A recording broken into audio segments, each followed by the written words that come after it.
This is GAA Embedded, your weekly GAA service here on Balls.ie, where every Monday we bring you through the best of the weekend's action and get in depth as we look back and ahead to all the championship action. This week we're going to focus on football for the most part. We've got Darran O'Sullivan standing by as usual. 5 big games, some good, some not so good. We'll get into all of that in a few minutes. Lots to talk about. We'll also have Maurice Brosnan later in the show bringing us inside the game. We're going to talk to him about the Hurling qualifier draw. We're going to talk to him a little bit more about kind of what needs to happen with the structures. And of course, we'll talk about his GAA Embedded article from last week where he talks about getting the basics right, which is a little bit less, which is a little bit more important than I think sometimes we give it credit. And of course, we'll guess the handicaps. I think Gary's going for 4 in a row here. So PJ is sharpening the knives and ready to go and hopefully not checking out what the actual handicaps are, because that would be terrible. And most importantly, Sean Fidgy Meeting is standing by to bring us through the most important thing that we'll learn today, which is I think we're ranking the best hurling helmets of all time. So once Brian Lohan's red helmet to match his fiery red hair is on that list, I'm happy enough. But let's get to the football. More important things to talk about. Darran O'Sullivan standing by. Darran, how are you? Not too bad, mate. How are things? Not too bad. There was a lot of us, I think you included, I think most of the GAA fraternity were slightly occupied, at least in the latter stage of the weekend, by a different type of football and the European Championships final. But it was actually one of those interesting weekends of football that we needed the Donegal and Derry game to come alive to make it actually something memorable in terms of what we saw on the field, but actually in terms of talking points and these type of discussions that we tend to have every year about where the game is going. This was we almost needed this weekend where it was a quiet enough one in terms of not that much going on the field. There was no hurling on. It was just these 5 games of football, and they all kind of had that bit of a story in them that we have to get into the old structures debate, Darran. I hate to say it. That's the thing. I suppose that's the only good thing about today is that there wasn't much to talk about on the football front, bar one game. The rest of them were fairly drab affairs, but like that, it always comes down to the rules and the regulations and what direction the game is going. Yeah, absolutely. Yeah. So, let's actually talk about the football first, right? Because we can get to kind of what happened with Mayo and Leitrim and everything else. And it's not as if it was a one-off or the first time we've ever seen it either. But what we got in Donegal and Derry was an actual, I think anyway, it was 16-15. We'd probably see better games of football. But in terms of kind of the storyline of the game and Derry kind of going to try and this Division 3 team kind of coming to try and topple one of the All-Ireland contenders and almost getting there. And then a moment of magic winning it and the various different things that Derry could have done differently and so on and so forth. It was a really, really interesting game of football. From Derry's point of view, though, it feels like for so long we've been waiting on them to fulfill their potential, I suppose. The fact that they were in Division 3, you know what I mean? But they've flattered to deceive for so long. And then they went and did that this year. They won all their games by 20 points. And you're thinking, Jesus, are they actually going to be able to step it up to Donegal's level? And they did, really, but they just kind of couldn't get over that end line in the end. And it's like, you're almost thinking to yourself, geez, they'd love a backdoor for Derry. They could be really dangerous this year. Yeah, I think for a lot of them now, and I suppose Derry supporters and players, they will think of it as an opportunity missed. But from the outside, you're thinking they have so much to build on for next year. It's actually exciting. I think they'll get a big reaction up in the county. I was only thinking yesterday, we played them in the league final 2008 and 2009. We lost in 2008 and beat them in 2009, and they've fallen dramatically since then. So, yeah, look, there'll be the initial disappointment, but this year's been a big step up for them, and you'd imagine it's going to be a great learning curve for a lot of them. They're going to come on like that. It was opportunities missed, and I suppose the one thing that took me by surprise yesterday was just how poor and how slow-paced Donegal were when you took Michael Murphy out of it. So, look, from a Derry point of view, look, obviously the major disappointment. But for next year and the years coming on, I do expect them to keep coming up because like that. They were down Division 3. They were never a Division 3 team. But for whatever reason, they couldn't get it going. They seem to have a good group of players coming now at a good young age. They have a good structure there. And after that, it's just a bit of experience getting to play the better teams in the league. And I suppose that's the bother when you get down to Division 3 and Division 4. A lot of the teams you're playing aren't at a high enough standard. And then when you do play the better teams, decision making lets you down. The pace of the game come in the last 5-10 minutes, which is where they lost it. That's where you run out of steam. Yeah, and that's more or less exactly what happened. But like from Donegal's point of view, you know, you mentioned we talked a couple of weeks ago sort of about them risking him against Down and saying, look, if they can't beat Derry without him, where are they going? And then you're thinking to yourself, they didn't really beat Derry without him. They needed like really badly that in that experience coming on. They needed his ball winning ability, everything that Michael Murphy brings. And as you said, even their pace, everything is lacking without him. It's just like they're almost too reliant on him in everything they do on the field. Yeah, it was very strange. Like Michael Murphy is a lot of things, but he's not lightning fast. But it was amazing how all of a sudden he came on and the pace of the game changed. We saw more out of Ryan McHugh. McBrearty, who'd been well shackled, all of a sudden was popping up. Also, McNeilish came on, which is not a good experienced player, so that was obviously going to help. But like it was, Michael Murphy came on, and it was the old reliables who all of a sudden kicked into gear. And it was like without him, they just lacked direction. They lacked a bit of leadership. And as soon as he came on, even the Derry players, their focus changed. And all it was we need to tear into Michael Murphy. I think 2 or 3 of them went to him straight away, hopping off him. The experienced Michael Murphy, he just kind of walked past him, kept going as if to say, look, I'm just here to win this game and get out the gap. And it was like their focus of both teams changed. Derry's focus went on trying to stop Michael Murphy instead of trying to stop Donegal. And Donegal were like, Michael's here now. Let's up for the gear and let's win this game. So, look, it was very interesting to see, but I'd be worried from a Donegal point of view if he can't get fully fit or if he does break down in the coming weeks. Yeah, definitely. Like once they have him, they're going to be dangerous. But if he's not there, then what's the question? It's funny you mentioned. We spoke about it very briefly before we come on air about the Derry lads all just lining up to have the shoves and that kind of bravado that some people just really despise and in a game. But it's like, of all people not to do it to, Michael Murphy's not going to take the blindest bit of notice of it. Like, in fact, he'll just keep his head down and get on with it. Did you experience much of that? Like, you would have come off the bench, smaller player, big wing back, probably trying to kind of like impose himself on you. And just how would you react to it then? Does it work on anyone? Because defenders all do it, so they must at least think it has some impact. So definitely a defenders thing. No, I didn't get a whole pile of it. I think probably because I was smaller, but it tends to be the bigger lads who, for some reason, it's like going, I'm going to hop off this fella, and they're the fellas who probably don't feel it at all. So I wouldn't get much now. I'd only get a bit of talk or pulling and dragging, but like that, I used to be coming on with 15-20 minutes ago, energy to burn, so I used to be running around the place. So, but I hate seeing it, to be honest. Like, I know it's kind of part and parcel of the game, it's in everything, but I just don't see the point in it. Even for someone like Michael Murphy, his experience, he didn't even bat an eyelid, he kept going. But the other part of it is he probably didn't feel it either. Like, so these fellas who have been on for 60 odd minutes or however long it was are actually burning their own energy, hopping off somebody who it's not going to affect. You know, so it's kind of counterproductive. You know, I could understand maybe doing it to someone who's a bit hot-headed and might swing back at you, but Michael Murphy's around a long time and he's been leading the line for Donegal for a long time, and he wasn't going to get affected by fellas hopping off him. I'll go back to Derry Donegal in a sec, but seeing as we're on this subject, I just want to know what you made of the two settings off at the weekend. So you had Michael Quinlivan kind of reacting to Gavin Crowley. Depending on what angle you look at, whether it was actually a strike or some sort, like either way, it was a kind of a stupid dig. And you had Ronan McNamee getting sent off for Tyrone, and something that could cost him. Like, you know, you'd imagine I haven't seen the actual suspension, but you'd imagine he's going to miss the Donegal game this weekend anyway for kind of pawing off a Cavan player a couple of times. Divided opinion massively as to whether these. I think people want to see this kind of crap out of the game, but if you're suddenly being sent off for it, you are also, it's cruel and unusual in a way to just be kind of picked out of the bunch when it goes on in every game, you know? Yeah. I'll be honest, I'm all for the red card for it. I just think fellas are, you know, they're pushing the boundaries and there's no need of it. So I think you start throwing out the red cards and getting fellas off, you'll get that habit gone.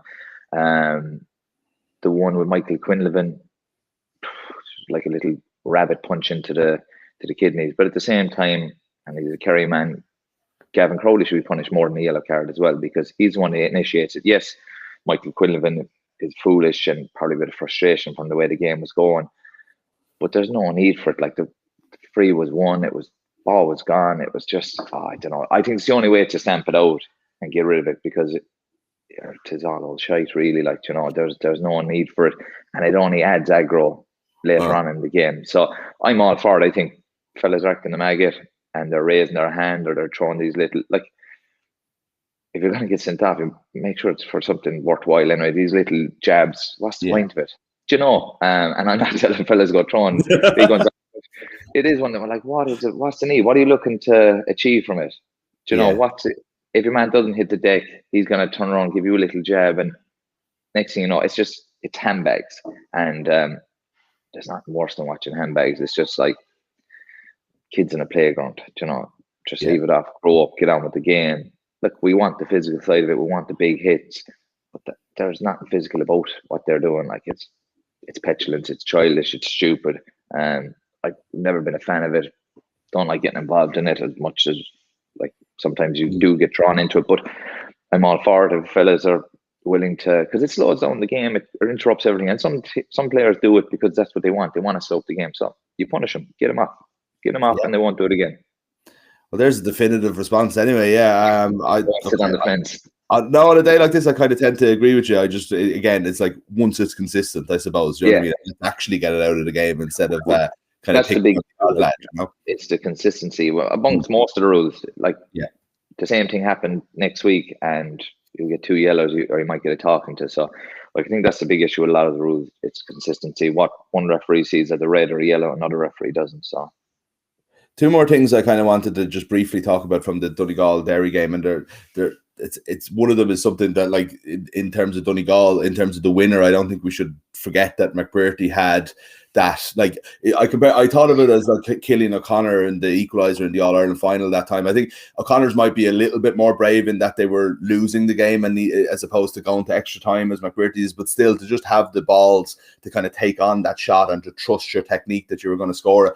Derry couldn't do that, and they didn't get their shot off, and it's unfortunate because they were low percentage shots and so on and so forth. But to kind of, almost like retire on the stool, almost not kind of having that go of it, is definitely disappointing for them. Yeah, like, I suppose, like, McBrearty's point was outrageous. Probably had no right to go for it. It wasn't like he was kicking the lights out anyway. Chris McKay had shackled him well all throughout.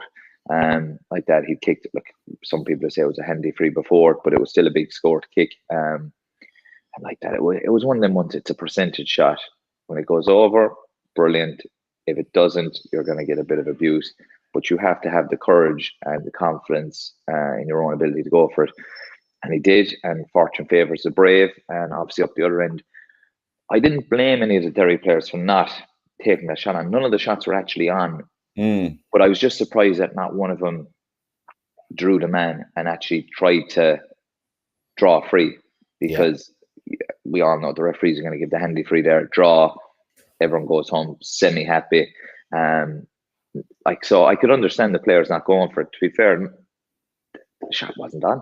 Wasn't on. Yeah. And if they'd gone for it and driven it wide, why'd he go for that shot? So it's another one of them hindsight. You see it in the soccer as well, like, they'll be there and they were kind of, why don't they just swing it into the box there the last few minutes, and something might come of it. In the end, it goes to a fella who shouldn't be shooting from 30 or 40 yards over the bar, put in amongst the mix or whatever. But I could understand the Derry lads not shooting from where they were. Yeah. But I suppose with the way the time was, you're thinking, look, you need someone with a bit of pace and a bit of power. Go at contact, little sidestep, hand goes out, you hit the deck, you're getting a free. And that's all it is. McGuigan had kicked a great score before it, where somebody went into contact with Michael Murphy. Actually, he held Michael's hand, pulled him down, free. You're always going to get him. So that was the biggest surprise and probably disappointment. And when they look back in it, the players will themselves go, geez, if I drew your man in there, there's a kickable free there. But from play, they would have been hitting hopes, and the likelihood of it going over is slim. And then you're opening up a world of abuse. Why was he shooting from there? Absolutely, yeah. Look, the other thing, I don't want to be negative on Derry, because I'm actually incredibly positive about them, and it's like fine margins, and it's almost the experience of playing in these big matches in a way. So it's not to be picking on them or to be negative. But the other thing that dawned on me, or just even watching the highlights of Kerry again this morning, and seeing Clifford getting that chance. And look, I mean, it was a good goal chance for anyone, but for Clifford, you just knew bang, goal straight away. Now, I don't know whether that's a Clifford thing or a Kerry thing or whatever, but for Derry, there was just it was like as if they just didn't have that clinical. So I'm just wondering from your point of view, Kerry, I would feel through generations, you guys would always take your goal chances when they're there, try to get them. Dublin would for the most part, Kilkenny in the hurling, for example, as well. Do you know what I mean? It's just always like you go and you be ruthless when the opportunity arises because it's worth more than 3 points, really. Yeah. Is that something that's kind of inbuilt into you as a Kerry footballer from the first minute you go into the squad, or is it coached, or is it just David Clifford being David Clifford? I think it's just David Clifford being David Clifford. To be fair, if I was more ruthless, I would have had 30 goals for Kerry. I think a lot of mine went over the bar.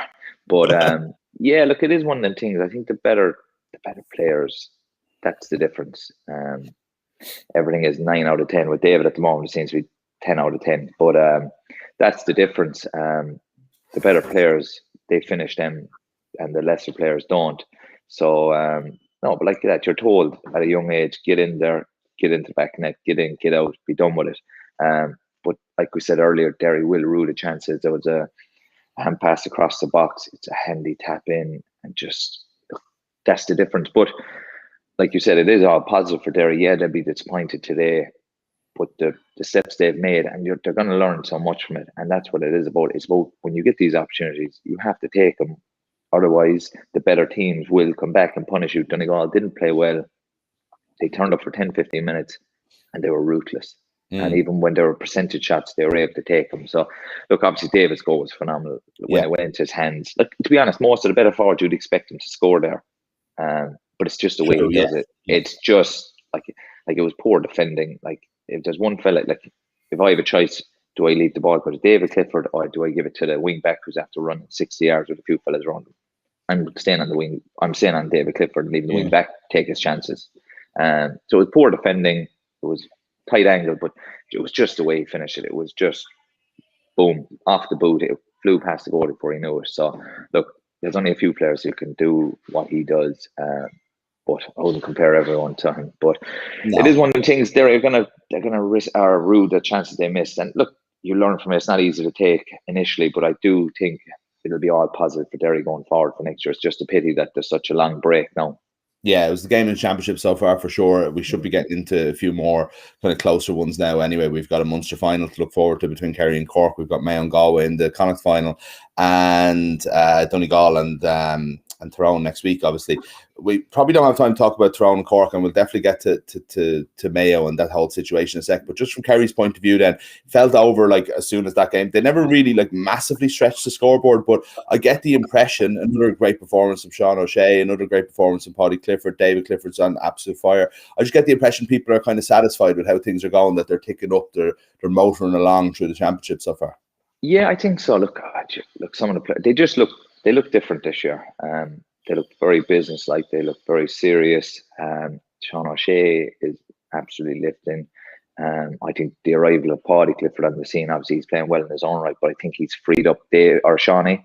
I think over the last 2 years, Shawnee, the over-reliance on Shawnee to be the outlet there at centre forward, it's hard going. He was having to sprint 40, 50 yards with a man on his back, win a ball, try and turn his man, either play it in or shoot, and maybe get on the end of it. A lot of work there for one man. So the fact that Paddy comes out, he has energy to burn. He's a great footballer. He's an intelligent footballer. It's taken the burden of Shawnee being that sole ball winner there.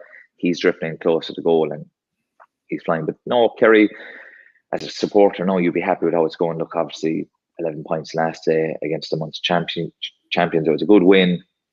I would have expected more. Could have been more. Yeah, they could have doubled that, to be honest. They were playing at their ease or strolling. The game was over at half time. But they're motoring nicely. I expect them to have no real issues with Cork. I don't think Cork are at the standard at all. I think the only hope Cork have against Kerry is if it's slashing rain and it's a bad windy day. But no, from a Kerry point of view, you'll be delighted with how they're motoring. They seem to be up in the gear.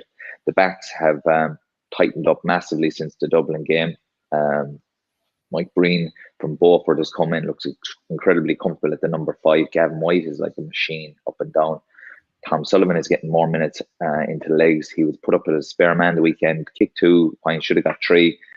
So look, it's moving in the right direction. Look, we're nowhere near where I suppose Kerry want to be or where Pete Keane will want them to be, but they are going in the right direction. And like that, as the opposition standard gets better, you'd imagine Kerry will get better with it.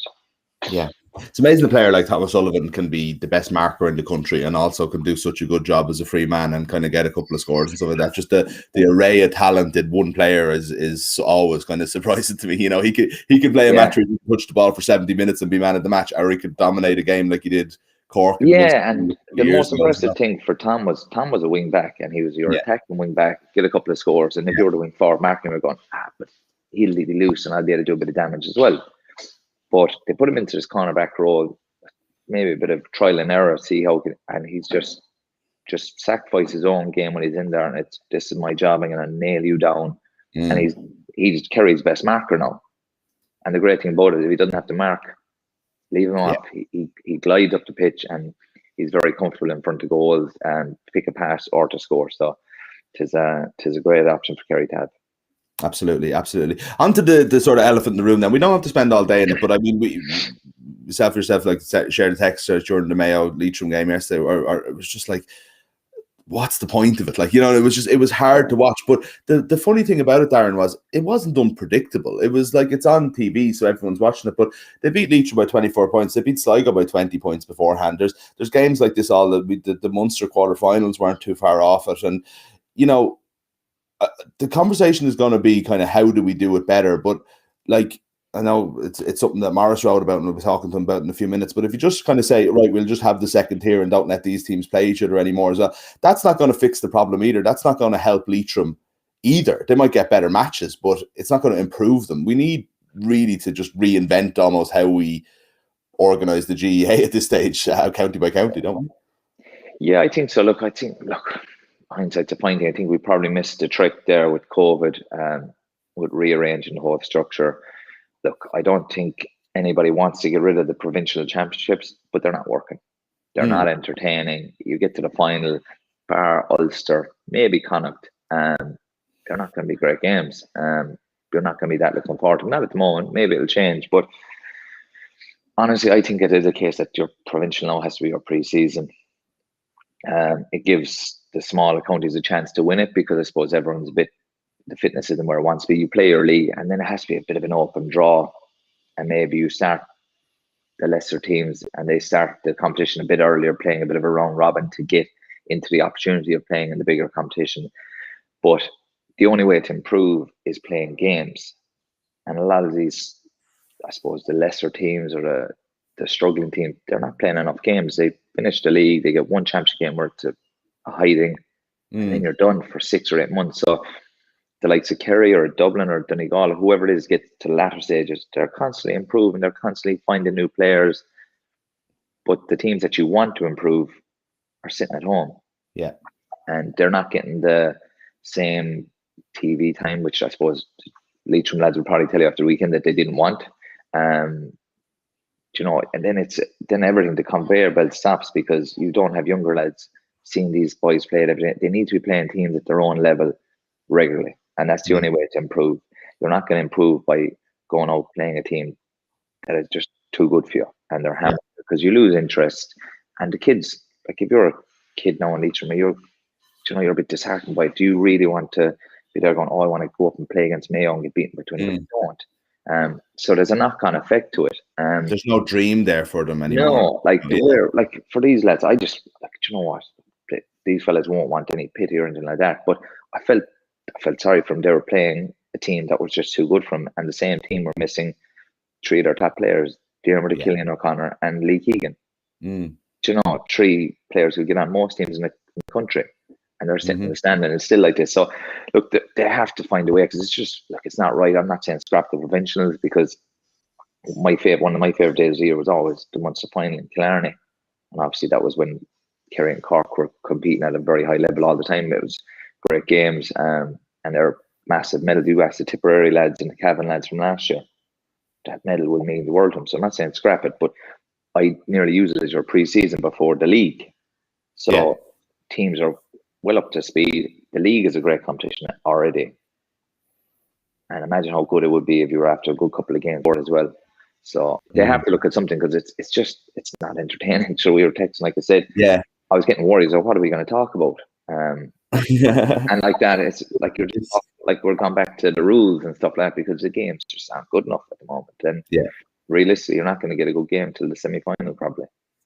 And Mayo are learning nothing either as they go and play Galway next. Like, you know, and Galway had a real game against Roscommon, and their 2 games were worthless. And that's a terrible thing to say. It's no disrespect to Leitrim and Sligo, it's where they are, but it's the truth. Like, and the other thing then is like the worry that I think, and we've done this we've talked about it for years, and I don't want to get into the rights and wrongs of it, but the worry that smaller counties would have is that they're set off to this other competition. They're not part of the main conversation of football in the country, and they're just kind of cast aside, and there's no way back, I suppose, you know.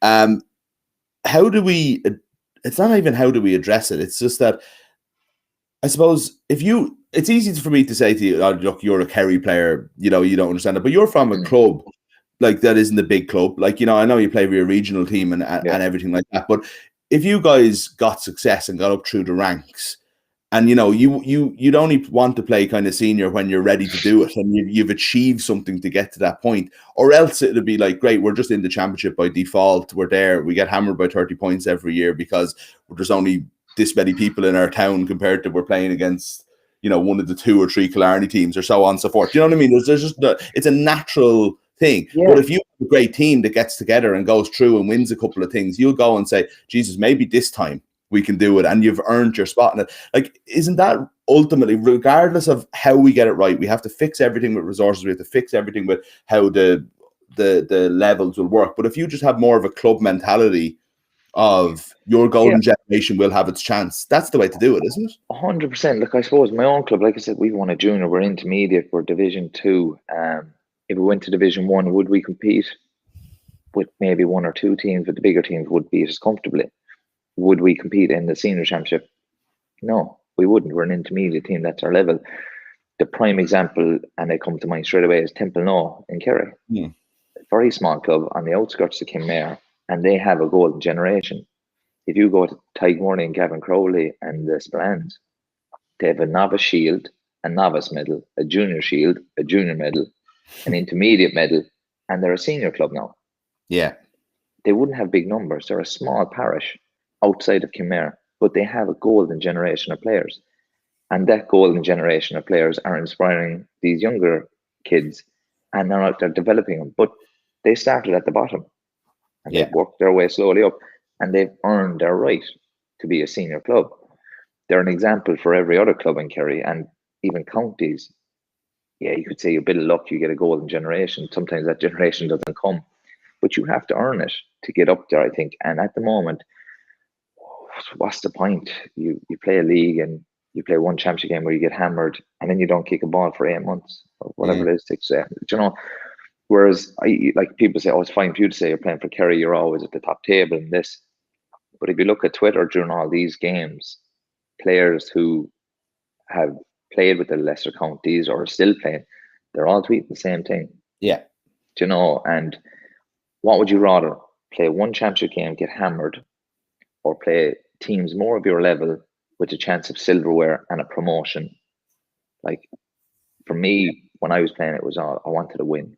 I wanted to play in the finals where there's a big crowd, and if you win, you get the medal presentation and you get to bring the cup to this. That's what you want. And that's what the local kids want to see as well. They want to see the local guy bringing the cup into the school. And I think by doing the tiers, you're giving every county that opportunity. At the moment, now the football is a bit lopsided anyway, because you've very few that have the opportunity anyway. But by tiering it, you would have a lot more opportunities for people to have that moment. But it's up to the GAA then to advertise it and show it on TV, because there's no point having these second and third competitions if nobody gets to see it. You know, you have to give it the respect that it deserves as well. So look, that's obviously a conversation, but it's worked at club level. Like we've all seen the All-Ireland Club Series, junior, intermediate, senior.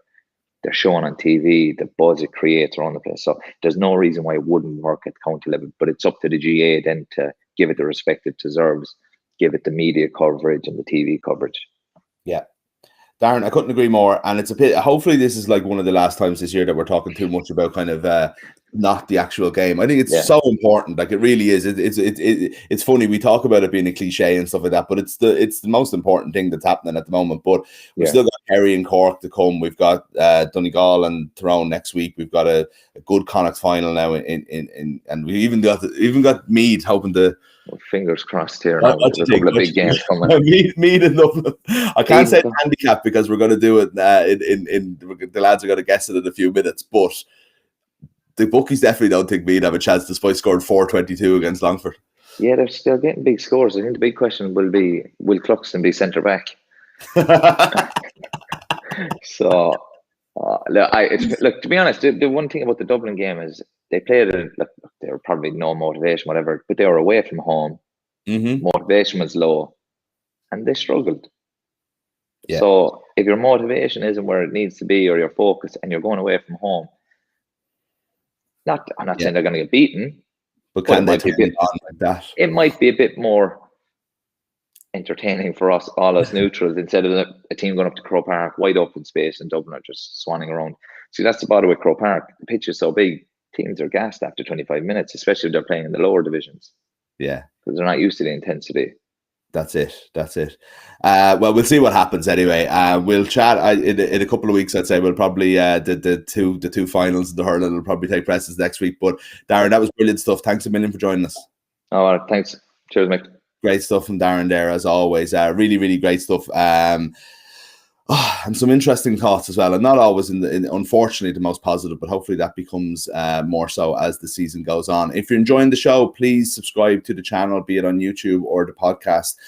We're here with you every Monday with Darran O'Sullivan talking about football. We've got Shane McGrath on hurling as well. We'll have Shane back with us next week. Guess the Handicaps coming up later. Fynch is going to pick his favourite hurling helmets of all time. Again, this is like, we're getting to read the crux of the matter on GAA stuff. But up next, we're getting inside the game with Maurice Brosnan.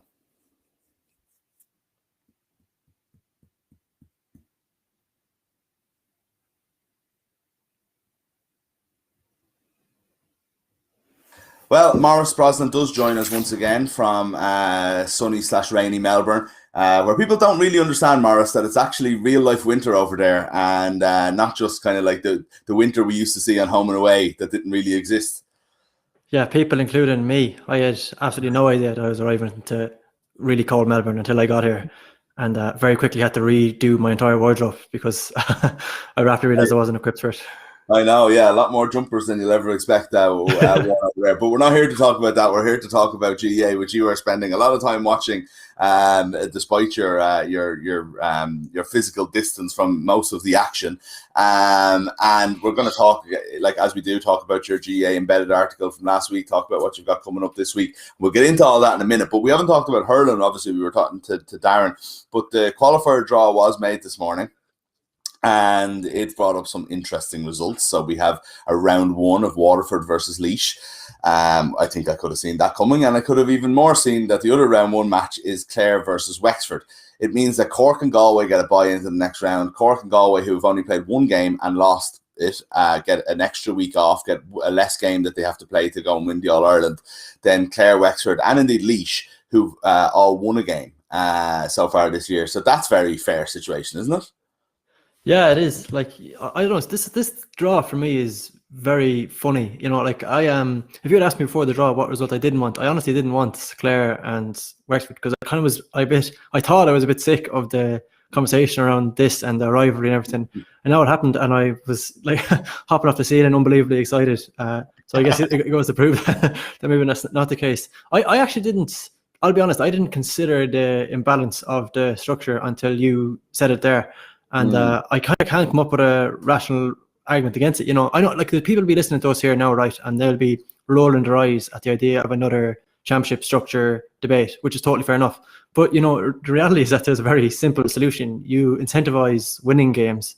And if you've lost your opening game, you de-incentivize that. You know, we're not talking like anything drastic here. This wouldn't have happened in the right structure. Sorry, I mean in the new hurling championship structure, because you have the round robin format and the top two teams, third team going through to a preliminary quarter final. But it's just the fact that we've had the structure we've had for the last 2 years, and Clare have been screwed by it 2 years in a row, really. You know, in terms of getting the first round game, and you know, it's not actually from a Clare perspective, or whoever wins this weekend, I don't think it's this week or next week that'll affect them. I think it's trying to get on beyond that, because you're coming through a bear pit. So if you take Clare last year, for example, right?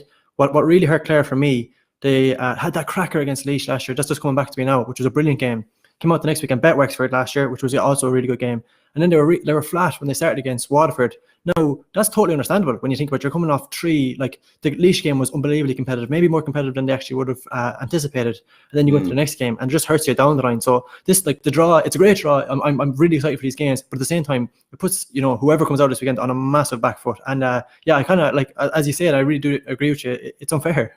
Yeah, from a fan perspective, like I do actually see that it's probably the best one, because you keep Waterford are going to get back on track, you would think. No offense to Laois. Yeah. You get that marquee game on the week when you've got the provincial finals, but that Clare and Wexford will grab the attention and will and you losing one of those teams isn't the end of the world for the wider GAA population, whereas losing Cork or Galway at this early stage probably would be. So you kind of all the good teams are there, but I just think there's too much reliant on, in a system that you had where you had 2 provinces, they all played each other in round robin, and it was getting to that stage where this is only, home and away is the only variable here, and that is every year. Whereas now you're in a situation where Clare have been done by a draw twice, because they got the hardest route possible in Munster, having to play the 3 games, obviously having to beat Waterford, Tipperary, and then it would have been Limerick to win a Munster title is nigh on impossible these days, you would say. And then to get done by a draw again, then when there is an easily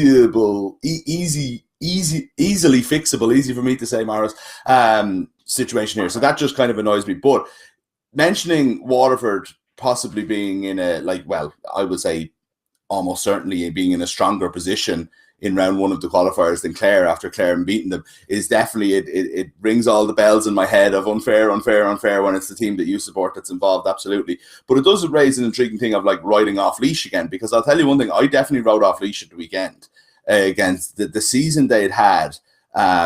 The way, their performance against Wexford was dissected in so many ways by hurling analysts as to how poor it was and how naive it really was. And they'd obviously had this disastrous league. They were relegated. Antrim had already beaten them, despite a closer game, I think, than people think. And then they just come out and blitzed Antrim in the first half. And I was thinking to myself, it's like, Jesus, fair play. And there is something to be said for the experience of having played in big games and in championship big games over the last 3 or 4 years, or 2 or 3 years, whatever it is for Laois.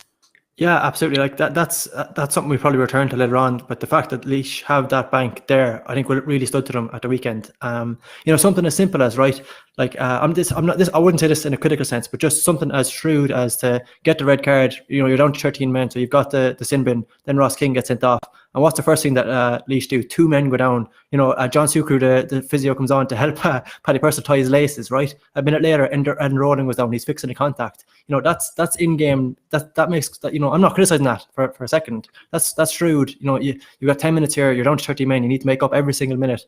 If you, whatever means you want to do it by, you can do it by. If Enda Rowland has to fix the contacts, what's Sean Clare, the referee, what's he going to say to him? So even just something as simple as that, something as shrewd as that. And I think that game, I was really impressed by Laois's ability. The last 3 years, we're talking about the template, the new game of hurling, possession versus position, that kind of thing. And I think Limerick have kind of become the template that a lot of teams are trying to adopt. And that what is Limerick's system? It's if you were to break it down, they can mix it a lot of different ways. But they've got a really dogged working, incredibly physical half forward line. You will not, if you try and play a short passing game through that, you're trying to go through, Will O'Donoghue and Garrett Hegarty and Morrissey. And that that system looks really impressive, and you could see Antrim definitely are committed to this short passing game. Ryan Elliott, the goalkeeper, is I don't think he put the ball outside his own half at all. He's they're really committed to that short building game. And Laois, I think, made a shrewd change, which is they went back to kind of an agricultural. I don't want to do them a disservice here, but like if Cheddar Plunkett sat down and looked at what do we have here at our disposal, how do we make the most of what we have here, and he decided, right, we've got Enda Rowland with a monster puck out. So if we got Enda Rowland with a monster puck out, and if we got a really dogged, determined inside forward line, why would we withdraw players? Why would we bring Ross King out the field where he might get swallowed? Where instead, let Enda Rowland drop the ball on top of him, go direct. And, four scores in the first half. The very first Ross King's very first point is Enda Rowland, the goalkeeper, poking the ball, something you don't see anymore, poking a long puck out in on top of Ross King, and it works. So he gets the score, he gets fouled for the yellow card. Suddenly then you're thinking, let it rain, you know, put the ball down in on top of him. If King can get out in front and he's fouled, he's sent off, you know, it's down to 14 men. He hits the one on his right, which he actually puts wide. And then, you know, the alternative, so the thing that you need to change from that, some people think this is really simplistic analysis, but what did Laois lack against Wexford? To my mind, you know, when you talk about you had a lot of players behind the ball and they weren't busy. So what I mean by that is, you know, you had players in position, they're retreating behind the ball and they're not picking up a man, they're not in a tackle. And, you know, people can kind of, you know, it's this cliche about intensity or, you know, work rate or whatever you want to call it. But ultimately, that's what changed at the weekend. You know, look at the best example of this is both Laois goals. The ball goes long inside the forward line. They don't take the ball clean. So, you know, as a statistic, you'd say, oh, that's poor use of possession. But what do? They work like dogs. You know, Paddy Purcell, who's just like a really wiry, I love watching him play, like a real wiry warrior of a wing forward, run up and down all day. You know, he'd drive, his very first point, driving hard at players. You know, he took an unbelievable belt in the chest, got back up, kept going. So what they do, they press, he gets on the ball, goal. Second half, you're down to 13 men, end roll and still commit to the long ball, which, you know, you or I and a lot of analysts would look at it and say, wow, that's so silly. You know, you need to use possession right, 1 versus 3 inside there. But what did he do? The ball goes in and Antrim claim it. And Chad Dwyer, like a dog, puts in an insane amount of work, you know, tackling Harry and flicks the ball away, ball breaks, Paddy Purcell come onto it, score a goal. That's the game right there, you know. So like, one thing that I admire about Cheddar Plunkett is that his ability to, you know, just put what do we have here in Laois, how can we set up, and ultimately going with a game plan that, you know, if you described that to me before the game, honestly, I probably would have said that's prehistoric hurling. That was not going to work anymore, but it did because that's the players Laois have at their disposal. Yeah, and to be able to adapt from a game plan as well, like when it didn't go right as well, as another kind of virtue there. Like, so it brings us to actually a piece you wrote on Balls last night after, you know, the Sunday game about the about football structures, really. And look, me and Darren, we talked about it for a good bit there and everything that goes into it. But there was a couple of bits that sort of caught my eye in that. And one, I think, can be brought into a wider GAA conversation rather than even just football. But, you know, your point being that it's a lot more than just changing the structure that's going to help weaker counties develop. And it's funny, when you're writing that, I'm thinking to myself, you know, there is a sense of hurling being the example there, and that the Joe McDonagh Cup is working. The Christy Ring system is working. You do see development in a brilliant week for Kildare this week, you know. But, you know, Offaly are probably getting back on track again. Like, you know, you see Laois kind of hanging on there. But then there's a point of like, when does that become not just like a convenient place to put all the other counties who are going playing each other? And when does it become a true development, a true to elite? You know, like, when is the team going to go and break through and be a Carlow, Westmeath, Laois, Antrim, Kerry, whoever it might be? Maybe it's Kildare, you know, but when does that team go and join the top table in a real tangible way over a long period of time? And it's not that necessarily that has to happen straight away, but are we on a path where that's what we want from these structures, rather than just like a place where they can all have competitive games, but ultimately nobody's going to watch them? So people aren't going to watch Leitrim versus Sligo. It might be better for everybody involved as they're just playing each other and not Mayo. But at the same time, how do we get to a point where actually there's an incentive for Leitrim to genuinely grow and someday play Mayo? Yeah, exactly. So I think this is really important. Like, I think it's probably the most important issue that the GAA need to come to terms with at the minute, is that, you know, in Gaelic or in hurling, there will always be a gap. It's inevitable, right? You're going to have a top tier, you're going to have a bottom tier, and that's just part of it. But for the sake of competition, there's a middle tier who are doing things right, who are committed to growing, who have the potential to grow, like in terms of population, in terms of coaching, in terms of enthusiasm, and for, you know, decades that's not happening. You know, it's a real massive issue, is that the breakthrough teams that we saw in the 90s, since then the gap is widening. It really is widening. And, you know, so from my perspective, like, you know, it's one thing that struck me about the weekend actually, in terms of a football conversation, is that a lot of people were really frustrated totally understandably frustrated by the games they saw at the weekend. Look, that's fair enough, but what, like, are you frustrated because this is happening, or you'll be frustrated because you have to watch it, because they're two very different things. And to my mind, that was my other point. I was going to it. That was the line that caught me, because you're dead right. Because I watched that, I knew that match was going to be close to that score, but because it was on at the 2:00 game on RTE, and it was like the only game available to watch at the time, and it wasn't the GAA Go game that you have to look out, reach for, and look for. It was the game that we were stuck with, and I was like, "What's the point in watching this?" And you could sense everybody getting gradually more and more angry as the first half went on. I would say, even though I would argue that result, or even the way the game went, was in no way unexpected. Yeah, exactly. And that's spot on there. And, from my mind, like, the example I gave in that piece that you mentioned there is Limerick, Limerick footballers, who, like, if you built a blueprint of what you want teams to do, Limerick hit a very low point in 2016. They bottomed out effectively. And, they tried to rebuild, and they did that by appointing, really enthusiastic local people who have the game's genuine interest at heart. So Billy Lee goes in as football manager, his brother Joe goes in as the minor manager. These are people who know Limerick football, who are really passionate about Limerick football. Slowly starts to rebuild. Every time we talk to them, he talks about long term. We had Billy on the so-called weaker podcast in the year they bet Tipperary. Was that 2019? I think it was. They bet Tipperary by 7 points 2019. And the first thing Billy said to us is, we're not looking for the same treatment as Hurling. We know our position in this county. All we're looking for a long-term plan, build a foundation, all the right stuff, right? That sounds great. And then, they actually do it. They get Paul Knirk in as who would be most known now for his work with the hurlers, but he was a footballer originally. He sets up an academy system. They employ a load of employees the wrong word, volunteers, former players who played, Pa Ranahan, Shawnee Buckley, they all come on board as development officers, but they're volunteers, right? So they do everything possible to break that ceiling, to build that gap. And their reward for the last 2 years is to be competitive in Munster and get no development games after that. So they lose to Tipperary by a freak, and an incredible, but a freak sideline. That go back to that game in Limerick in the Munster final. They're not there. This year, they're competitive against Cork. What is it? 10 minutes left, they're 4 points down, and there's no pass for them to kick on. And the thing that strikes me, as well as all that work is, and as well intentioned as it is, underneath that needs to be drilled home. And in 2019, Limerick advertised for a development officer, full-time development officer. It was a really big announcement. It was welcomed. That appointment hasn't come. Look, you can blame COVID, but at the same time, this is the kind of stuff that I think is most pressing for the GAA. And Cheddar Plunkett after the Laois game, I really admire Cheddar. I think he speaks really well. I think he was a great pundit. He always gives good interviews, and even as a manager. But I categorically disagree with him about his what would you call it? His reluctance for the tears. How he kind of slammed the system after the game. And I think this is the way that it needs. This is the way that the likes of Antrim. Antrim got exposed to these teams in the league this year. Got exposed to them in the championship. Look, it's really disappointing that they got relegated, but they can build. They're going into a savagely competitive Joe McDonagh, which is a brilliant competition. And the thing that we need to ask now from a hurling perspective isn't, do we need to change the system? It's what needs to happen next. Could we centralise something like strength and conditioning? That's a big gap. Eddie Brennan spoke a lot about this with Laois. That was one thing that he really noticed, that was a gap they needed to build.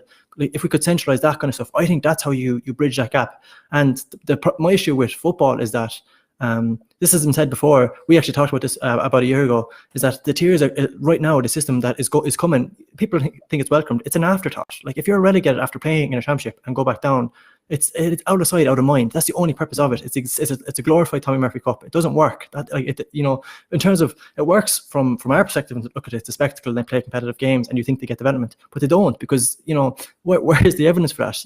And this is evidenced by, as great as the system is in hurling.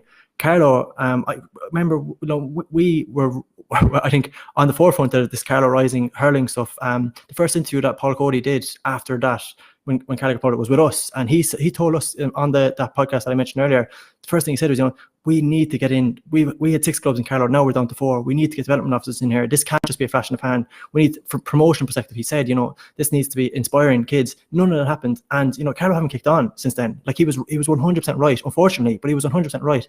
And the fear is that we look at Laois and we look at Antrim, and it's so great to see them as competitive as they are. But what are we going to do to get them up again to that next level? That's, I think, the tiers can't be the destination, as I think it might have been in hurling. It has to just be a starting point. And yeah. I would worry that from a football context, that a lot of people think that's problem sorted, tiers are in, move on, and it's not. It doesn't serve the goal we want. It isn't. It's why people are holding on and are so against the tier system, because they will be just cast aside and forgotten about. And if you have something like the John McDonough Cup, or that equivalent, whatever, it gets more interest than you would expect in a way, because it is fiercely competitive, and it's good. People would prefer to watch competitive sport than not, but at the same time, it's always going to be less than. And yeah, like, I mean, structural change. We always talk about structure. It's always championship structures. Actual GAA structural change, exactly, yeah. in investment and development and so on and so forth. And look, honestly, a more centralized system that, you know, money is divided in where it's needed rather than where it's raised, I think, is probably what we need. And then maybe we would all get a little bit more behind a real tiered system, and, you know, one that people don't feel like is just getting rid of the undesirables who go out and lose by 20 points on national television. Yeah, exactly. And the thing is, right, like this isn't to undermine the tier system in itself, because I do think the tier system, you know, I remember, I just got a flashback there earlier, 2019, you came into the office one Monday after, I think, Kerry bet Westmeath. It was a big shock, and you were hopping off the walls, buzzing, watching Shane Conway, I think, like, don't quote me on this, it was something like Kerry hit 20 points, Shane Conway hit 15. It was like an unbelievable game. It was the first year of the Joe McDonough Cup, and I remember we were just buzzing, like, this is the future, this is great. But you know, in reality, it's what happens next now. Like, what can we do to get Kerry hurling? This, you know, that has to be the base point, because those kind of teams, you know, there's teams below that, right? You know, there will always be a gap in every single sport. There's going to be a gap, and that's fine. But there's teams in the middle here who actually could penetrate, who could make the competition better if they had just, you know, a little leg up. Like, and I think that's where I really hope that is part of the conversation from a talented cut perspective, or whatever it becomes down the line, that whatever we incorporate, you know, the tiers, it serves us. Like, look, we don't have to watch boring one-sided games, but what does it do for the game? Like, and I really hope that that's where we can go next, is that we can kind of service the game, because it's there. You know, the whole point is that the framework is actually there. Like, Limerick they've done all the work. They have a coaching structure, they have an underground structure. All they need now is a leg up, and they'll be competitive. They'll be making Munster finals. If you want to hold on to the provincial system and flip it the way some people want, where provincial is first, league second, Limerick will make that provincial way better. To have a competitive Limerick, that would be brilliant. So from you know, from that perspective, I think that's definitely something that needs to be taken into consideration, whatever happens next. Absolutely. We've used up most of our time on your GAA Embedded this week article this week by the piece that you wrote last night, which is basically the same kind of thing. We're getting inside the game in a more detailed way. But you did write about the Dublin cliche of doing the basics, doing the most straightforward stuff, and how we kind of laugh it off in overtime. And it's funny, because you wrote about, like, hand signals last week. We spoke about it not being the be all and end all. And it's like, what actually is the be all and end all is, like, you know, hand passing and soloing and doing all these things. But more and more in sport, we see that when those things are ignored, you know, and this goes across a lot further than just GAA, but when these are the most important things, you get things like Dublin dynasties or New England Patriots dynasties. Yeah. So, like, you know, I think the reason you roll your eyes, I do anyway, when you hear this stuff, is because some people kind of, you know, invest a huge amount in it and pretend, oh, you know, the biggest difference between Dublin and everybody else is that they do the basics, which obviously isn't true. But I also think that some teams lose sight of the fact that the basics are the most important. This is a really similar conversation that I would we had last week, Mick, because last week we were talking about, you know, efficient use of your time. What are you best served doing? And, you know, if you could master, Kieran Donaghy had a really good point after the Cavan game at the weekend, Cavan Tyrone, where Jim McGuinness was saying, you know, the big difference for him is conditioning. There's certain conditioning between these teams. There's a big gap here, and that's ultimately the gulf. And you know, like, no, that's good analysis, right? Fair enough. But Donaghy countered that on Sky and said, you know, why is Cavan's conditioning so exposed? And the reason Cavan's conditioning is so exposed is because Killian Clark is running the ball up the field and he sold his ball too high and they lose it and spend 5 minutes trying to chase it back. That a basic kick pass to a man in acres of space goes astray, and Cavan are running all over the field trying to get the ball back. You know, so as a coach, you can say, right, we need to invest heavily in strength and conditioning. We need to get ultra fit, and we need to be able to press and chase down. Or you can say we can get good at soloing and kicking the ball, you know, skill execution at a high level, and we won't have to concern about that. You know, if you had that technical proficiency, that isn't a concern anymore. And I think that's, you know, one thing that Dublin do really, really well is that, you know, those like errors on even, and you know, the reason that Dublin are so good is that they're so good at basics that even in really high pressure situations, they don't fall apart. There's not an inter-county player in the game right now who can't catch, kick, solo, hand pass the ball. You know, those days are long gone. but can you do it at an ultra high level under pressure? And the way that you can instill that is on the training field, by training under those conditions. And I do think, when people talk about that with Dublin or the Patriots is another example where, there's, Belichick is taken it to a cliche level where he says, that's the be all and end all for him is basics. And to my mind, that's not him saying that he doesn't use analytics. It's blatantly obvious that he uses analytics and really complicated plays, and has appreciation for that. But it's also he understands how important that is. Belichick's favorite player is a safety, is Ed Reed. Anytime you hear him talk about it, he lauds him. You talk to Dublin players, as good as their forwards are, the people who get the most praise are, James McCarthy, Brian Fenton, the heartbeat of that team, who power along that way. Kieran Kilkenny, Kieran Kilkenny's a skill efficiency in terms of, you just mentioned earlier, like something as simple as a hand pass, like his ability to do that over and over again at a really high level. That's kind of the difference, to my mind, between that and a situation like Cavan, who, I think it is, in one way, it's over discussed, but another way it's underrated. You know what I mean? Like, I think if you're trying to look at it from a team's perspective, getting good at that is it's a simple thing that has a significant impact on your team.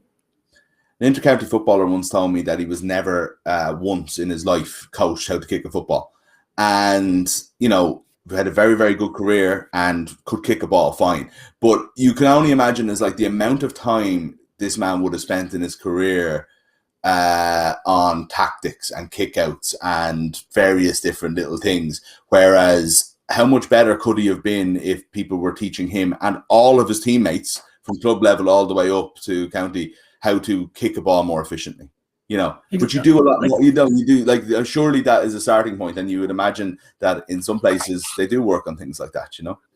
And Mick, that you're so right to say that, because if you look at the Derry game last weekend and people talk about like what is the thing that Derry need to do. So Derry could spend the next 10 sessions talking about different scenarios, how they close out that game, the scenarios that happened there, or and this is not the scapegoat them, but just one example. They could coach McGuigan to kick on his right foot, and when that ball comes across with the goal chance and he has to come back around and hit it on his left, he kicks it on his right, and it either goes, it's a goal, or at the very least it's a point. And that's the difference there. So we can overcomplicate this stuff. Like if he could, you mentioned the kick pass there. Like people will say, what are you talking about? That's a perfect example. Derry, the inability to kick a ball on your right foot. The same thing happens at the end of the game. Your players being forced onto their left foot, and they're low percentage shots. Why are they low percentage shots? Because they can't kick on their bad foot.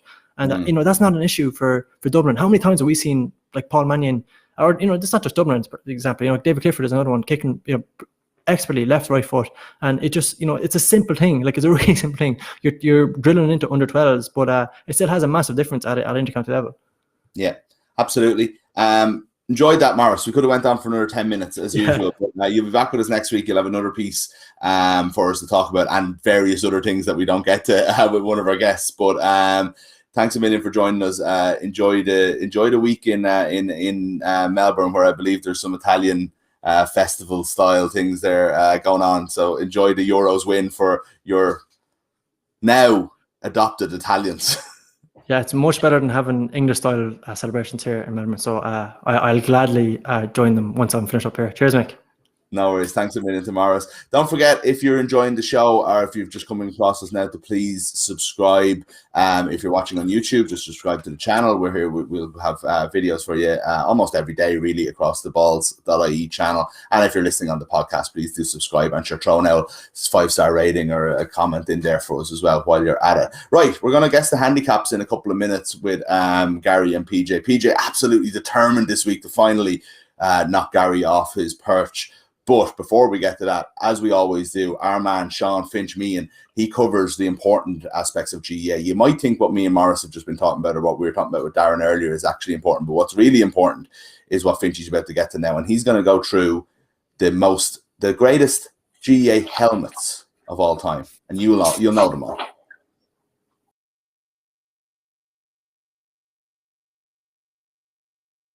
All hail the trailblazer.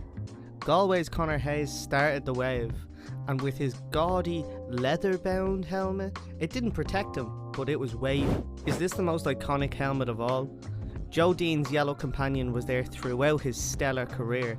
It was always too big for him, but it never halted his greatness. Here's another famous yellow helmet.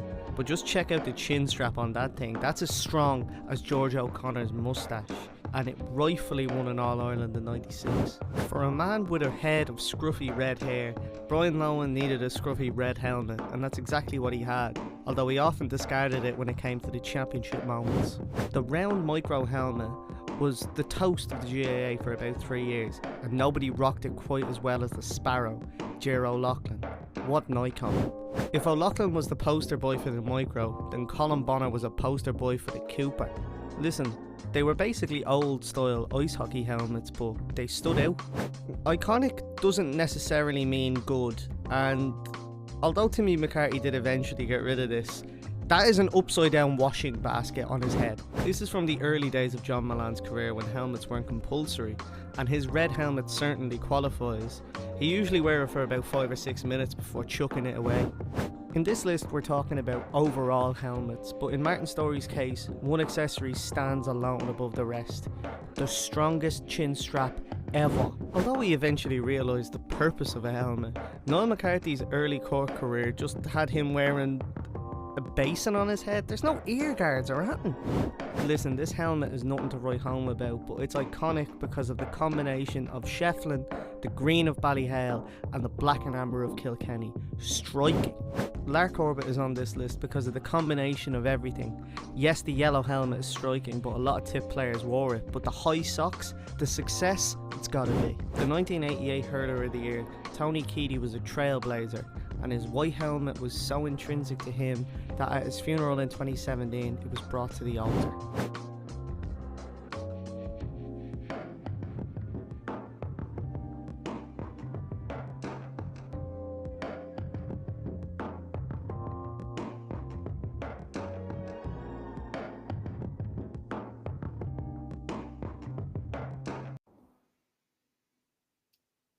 Okay, we're back for Guess the Handicaps. I believe PJ and Gary are with us. Here are the boys now. Favorite GAA or favorite hurling helmet? I suppose I don't know why we're calling it a GAA helmet. You don't see them used too much across football land. I do love that George O'Connor combination. The yellow helmet. The tank had a chin strap. How do lads who didn't have chin straps? How did it actually stay on? You have to question their kind of work rate. Yeah, I don't know. I always wondered, one, how Niall O'Connor stayed on, or Niall McCarthy stayed on, in that it was just kind of balancing on the top of his head throughout an intense game of championship hurling. But Joe Dean's was more, how did he see through it? It was always down over his eyebrows, like, you know. I think it's interesting as well that we've really lost the variety in helmets since they became mandatory about 10 or 11 years ago now. I mean, like, all those really interesting ones are from the previous 20, 30 years ago. Yeah.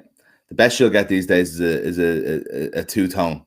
But yeah, unfortunately, everything is quite the same. Gary, you're sitting there quietly, sitting there kind of like in just like supreme comfort, I would suppose. The confidence of having dominated Guess the Handicaps throughout the season, really, but in the championship, you've been absolutely untouchable. As we go into week 3 of this, is it week 3 or week 4? Week 4. Anyway. We've got 5 games to pick from this week. As usual, I give the fixtures for the weekend. The lads, taking turns to go first, pick what they think the handicap is going to be with the bookies, and whoever wins, wins. We're going to start with the hurling qualifier, the much anticipated and predicted draw of Clare and Wexford. David Fitzgerald versus Brian Lohan, 7, probably at this stage. PJ as challenger. No, Joe, actually, you went first last week and it didn't work out. So I'm determined to get Gary off his perch here. Gary, you're going to go first here. Clare and Wexford in the qualifiers. Not sure what day this game is going to be on yet. It'll be either Saturday or Sunday next week. I wasn't expecting to go first, so I'm rattled here early on already. But yeah, look, Clare and Wexford, it feels like they play every about 3 weeks at this stage. Well, maybe they do actually. But I don't know. This game is it's kind of hard to predict because Wexford were obviously like that game against Kilkenny last week was unbelievable. So they played well. Clare got a win and then kind of threatened to do the same against Tipperary, and we all know what happened in that game. So I think these teams are very well matched. it'd be interesting to see what way it goes. I actually, to be honest, I don't really know who's going to be favoured here. I'm guessing it's probably going to be Clare. I think Clare are at home, are they? Do we know? They're drawn at home. Yeah, I'm actually not 100% sure if the venues haven't been named yet, but I'm not sure if there is a home and away thing to the qualifiers. So, yeah, look, we'll see. Somebody calling for James Owens to referee this game in the comments there. I'm not sure that might be the. Anyway, look, so you've got the James Owens thing, you've got the Davy Lohan thing, you've got the COVID stuff and the close contact stuff from earlier on in the year. There's just a lot going on with this game. You've got the fact that Clare knocked out Wexford and really kind of like such a disappointing end to Wexford's season last year. You weren't even sure if Davy was going to be back after it. There's so much going on. I've stalled enough for you there, Gary. Who's favorite? Well, if the VAR official from the Euros, the England and Denmark game, can get the Euro 2020 final, I don't see any reason why James Owens couldn't referee this game. So to be honest, but I would say Clare are probably favourites. I'm going to say -2, but I'm not at all confident here. So I think PJ could have me. I'm glad Gary went Clare -2 because there we go. I'm going to say Clare -1. It's quite an interesting game because there's two teams coming into this game feeling very kind of contrasting feelings, I would say, about their previous games. Whereas Wexford probably feel they left it behind them against Kilkenny, and like they were. Like they had that numerical advantage in extra time when Owen Murphy was in bend. And Clare would probably feel like they were robbed against Tipperary. I mean, like, that wouldn't be like Clare now. We don't know. We don't normally feel like we're robbed or aggrieved in any way. Even though we didn't get the bye, having won a match, and they're in a worse position than Waterford. Sorry, I'm after going off on one there, PJ. But we wouldn't be the type of county to feel aggrieved now or robbed or anything. I have a lot of Clare friends. I'm in a WhatsApp group with a lot of Clare people. I was at a Clare wedding last week, and let me say there is a definite feeling that they were robbed. I can confirm that. There was really kind of inevitability about this game. Like it was like a force drawing these two teams together. They're like you said, all that documented kind of animosity between the two managers. Yeah, I think Clare -1. Yeah, you had it 5 minutes ago. Clare -1 it is. What a start it is. Putting Gary first is I wouldn't put my thumb in the controls. What's the thumb in the scales here? But if I was to, I would have let that's how I would do it. Leinster final up next. Sticking with the hurling, we'll do three hurling games, 2 football games. It's a really, really good weekend of GAA ahead. But Leinster final is on. Dublin versus Kilkenny.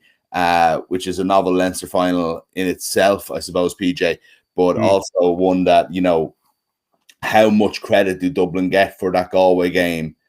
And are people in that position now where they're just really scared of Kilkenny because Wexford did show up and still cast them aside in the end? It was a really good Dublin performance, I thought, against Galway. There was like a really good collective team performance. There was no real kind of weak spots. I mean, like goalkeeper Alan was really good. Conor Buck was really good in midfield. Danny Sutcliffe was great. The goal from Chris Crummy was fantastic. Like the pass from Ronan Hayes across them, Chris Crummy's control. But there is a feeling that the victory was probably more down to Galway not showing up rather than how well Dublin played. This is Dublin's first Leinster final since 2014, I think. 2014, I think. Yeah. On the Kilkenny side, they showed like incredible grit in to beat Wexford because they were 3 points up with Owen Cody's goal. You think you've won it there, I would think, and then Wexford come back. They were like, from momentarily, Wexford probably thought they'd won it when Conor McDonald put the ball in the net, and then it was actually flagged as a point. And then you would have thought like maybe Kilkenny's kind of heads drop in extra time when Murphy is like send bend, but like what they have 1-6 unanswered in that second period of extra time. I don't know, this game, the league, Kilkenny won it by 5. Like I don't know how, like it does have some small bit of relevance, I would think. Yeah, I had initially Kilkenny -5 written down, and I started thinking, you know what, if that was it, I would take that bet because I think Kilkenny will be favourites. I think they'll win this game. And if I had -5, I probably would take that. I'm going to say Kilkenny -7. Okay, Gary. Right. That was higher than I was expecting PJ to go. So that's kind of, I think I'll say -6 just because -8 sounds like a lot, but like with these, you never really know. We're always surprised by the size of the handicap. So I'll say -6. Well, the bookies are giving Dublin a lot more credit than both of you guys are, because it's actually Kilkenny -4. I believe. Yeah, I just wanted to confirm there by the screen in case I had my notes wrong. But yeah, Kilkenny -4, which is interesting and promises a good game, I hope. We've 5 Dublin players on after week 1 of our Rolling Hurling All-Stars, actually, which is, they'll be doing well to hold on to that. But it does show you, like, PJ, to your point, like there was a good all-round performance. It wasn't these kind of like Tony Kelly last year for Clare, where he was sort of doing it a little bit on his own. This was an all-round performance through the centre of really, really good hurlers that have kind of finally sort of all got fit again at the same time and are together with that. Okay, Limerick versus Tip, Munster final. It's becoming a common Munster final, this Limerick Tip. Gary, what are you going for? All-Ireland champions versus Tipperary. Yeah. This should be a great game if it lives up to the billing. Obviously, sometimes at Limerick they can be clinical to the point of kind of sucking some of the joy out of the game. Hopefully that doesn't happen here. Obviously, they will be favourites against Tip. Like they kind of seem to have figured out their like little bit of a Munster hoodoo that they had there for a while. But I don't know how many points do you give them. Like I think they will win. I think they will win reasonably comfortably in the end, without like being disrespectful to Tipperary at all. Obviously, I'm going to say Limerick -5. I think might be a good number in this. Like that game against Cork, that feels like a bit too much from Gary there. Like it feels like a little bit high. So I'm going to undercut that once I've made a few points here. that 8-point win against Cork, like they didn't play that well, but they hit like, but like they were still. You still came out of that game feeling like these are probably the All-Ireland champions. I mean, like they hit 20 wide, which is just like pretty standard for them now at this stage, because you have to recalibrate what is like a bad number of wides now when it comes to this Limerick team, because they have this kind of shoot on side policy. Yeah, saying to Shane McGrath last week, though, that like it's like Cork come out of it feeling great about things and feeling that they really played quite well, and Limerick were coming out of it thinking, geez, we never really showed up, and Limerick still won easily in the end, and I know a few circumstances felt that way, but it does, I think, to your point, that just shows you the strength of their position at the moment, doesn't it? Yeah, they could be unbeatable. Yep. Or we've had the All-Ireland champions from this game in the last 2 years. I mean, like Limerick won it last year. Tip lost it in 2019, but they've gone and won the All-Ireland. So like this is 3 in a row as well for Limerick, which shouldn't be sneezed at. I know, like we kind of aren't thinking too much along the lines of like provincial records and stuff like that. But the Munster Hurling Championship is a big one to win, and I don't have the records in front of me, but I can't say Limerick have won 3 in a row too many times in their history as well. So there could be a bit of pressure there. It's a draw in the league, this one. So I don't know. I'll throw that in there while I consider. I'm going to undercut by 1. I'm going to say Limerick -4. I would have gone minus. If I'd gone first, I would have gone Limerick -3. But because Gary went -5, I'm going to go on Limerick -3. Well, there's no 2 points for accuracy this week, but you would have got it in the old days because it is Limerick -3, which means that we're 2-1. Is it? Am I right in saying? Yeah. 2-1 to Peter. Not on top of things today, lads. My quizmaster brain. I've nearly gave away the result with the facial expression a couple of times and everything here. I'm struggling. That's the hurling, right? Gary would be delighted to move on to the football and Westmeath. Yeah. No, we're not doing Westmeath and Kildare. Just Westmeath will to hold on against Kildare and the John McDonough actually at the weekend. So I think they'll take a 1-point win in the football though at the weekend. I will win both of them. No bother. The double is coming this year. Westmeath, the McDonough final is the PGA versus Gary derby. Kerry versus Westmeath. There you go. And Kerry beaten by Meath, but they had nothing to play for, did they? Kerry only qualified for the final because Padraig Boyle hit a last-minute free. They only got into the final on goals scored, I think. Wow. Okay. Jeez, I missed that completely. That feels like a story that we should have been covering on this show. But anyway, that's John McDonough.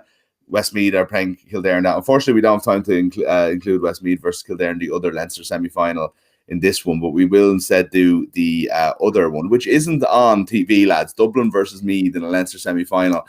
I'm not saying that's a right or wrong decision. Like, I mean, we've only got so many slots in such a amount of time, but it is mad and just shows you how far Dublin have stretched ahead in Leinster. But how far have they stretched ahead? PJ, I want to say, is up first. Yeah. Like there has been a lot of talk about Dublin coming back to the pack. Like, maybe that's the case. Like, it is quite hard to tell at this time of year. We've no idea yet. Yeah. We've said it a few times, and although that game against Longford that they won by 8 points was their smallest margin of victory in a Leinster Championship since 2013 when they beat Meath by 7 in the final. It is something to consider. Like, they did look very sluggish against Wexford. I mean, it was I thought it was a very good defensive performance from Wexford. Like, it's an 8-point defeat, but I'm sure there's probably still a feeling like, we could get something going here. We can maybe build upon this. Meath, they hockeyed Longford. 422 they scored. Yeah, I think is the unbelievable number. Yeah, they had 12 different scores in the game. I mean, that's always a good sign. I mean, like, you're getting like 1-2 from your wing back. Jordan Morris, you were best forwards, hitting 1-4. These are all like good signs. Like, Dublin are still obviously are going to be favourites. Like, an interesting thing I think about this game is that the Dublin beating Wexford, and that game was obviously overshadowed by the Stephen Cluxton situation, with him like not being available for the moment. And like, this game was at Croke Park. You think like Cluxton's replacement is Evan Comerford, who has a major advantage over many other keepers in that when he was like deputising for Cluxton in league games, he was playing games at Croke Park, way more like games at Croke Park that no other kind of rookie keepers would get a chance to play in. I think that's kind of like something to consider, like, during this championship, when we are kind of like looking at Comerford. Like, some are big favourites here, but still, how much? I've Dublin -9 written down here. Okay. Yeah, I like Dublin are obviously favourites, so I'll let Gary give a chance to level this one up. Myself and PJ were both working that Sunday where Dublin were playing Wexford, and we were talking to each other on Slack, and we were saying -24 seems like a lot.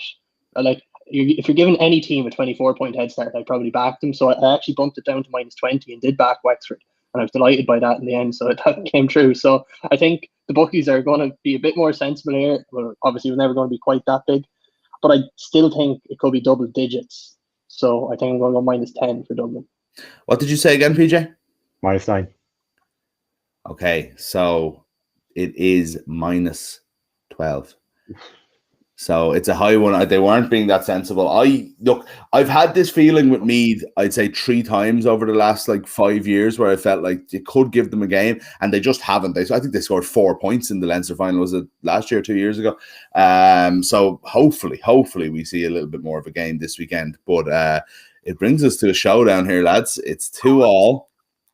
We've got 1 game to go. It is the Ulster semi-final between Donegal and Tyrone. What a game! No disrespect to Fermanagh or to Monaghan, and this is exactly my point. Who are Monaghan?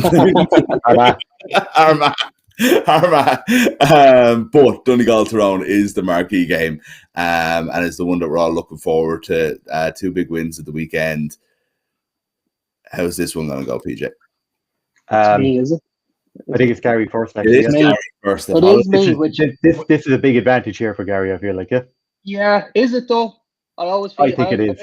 I think I kind of prefer to go second, because I think this is kind of a hard one to call. Like, that Donegal, like, that game yesterday would have taken a massive amount out of them to try and come back and close that deficit. And now to play a week later is like, it's going to be a tough ask for them. Obviously, we don't know what Michael Murphy. He came on yesterday, he looked good. Will he have 70 minutes in him? You'd imagine probably not. Like, there's only a week in the difference, and he still has to recover from his time yesterday. Like, Tyrone were comfortable against Cavan. I know some people were kind of saying, Cavan Championship could be different, but really they never really looked like losing that game, to be honest. Mac suspended though. Yeah, McNamee suspended, which obviously is a loss, but I still think Tyrone will be favourites, and I'm going to say Tyrone -1. Okay, PJ. Colin McShane back in scoring. It's like Yeah. there's a lot going on. I feel like that it was a very, very good weekend for kind of sizing up both of these teams ahead of their showdown. I know Donegal were very lucky to get out of it, but at the same time, now that they have been, I feel like we've had a really good primer for this game in the weekend just gone. Yeah, going to this weekend, I would have thought that Donegal were the real All-Ireland contenders in Ulster, where that maybe is kind of flipped now after their performance at the weekend, which wasn't really up to All-Ireland contender status. I thought. Go back. You mentioned Colin McShane there. 3 points off the bench. He looked really good. Darren McCurry as well got 10 points. He got 5 of them from play. There was 1 from a mark. Have we decided yet whether a mark is from play or not? That's or is it just like a mark and it's something else? Yeah, I think it is a kind of it's like freeze, marks, sidelines, and 45s are all in the same bracket, I would say. Yeah, if Tyrone get out of this, you would think that the combination of McShane and McCurry in the future could be a lethal one for them, because McShane in 2019, I thought he was fantastic. He was unplayable at times. I thought he was just you stand off him, he'll stick it over with the right or left. You kind of you get too close and he'll just kind of blow by you.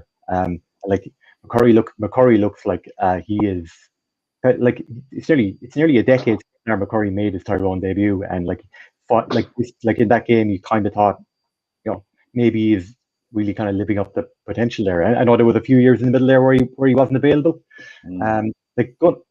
Donegal, I thought beat Derry because the conditioning was a little bit better, and it was helped as well because you can bring Murphy off the bench, McNeilish off the bench, Oisín Gallen off the bench, that stronger bench definitely made a big difference.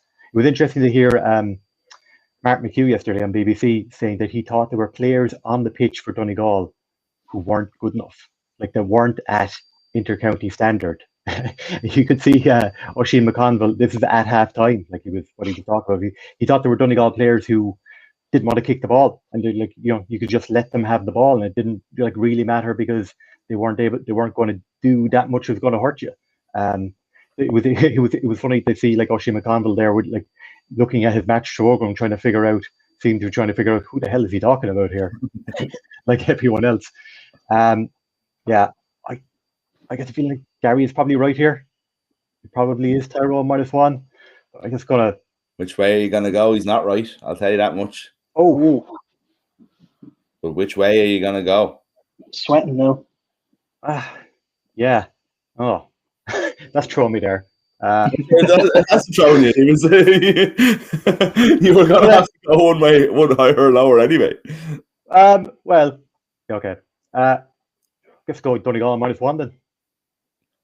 That puts the possibility of a draw in play, which I don't have a tiebreak for. But PJ was brave and he got it right. It is Donegal -1.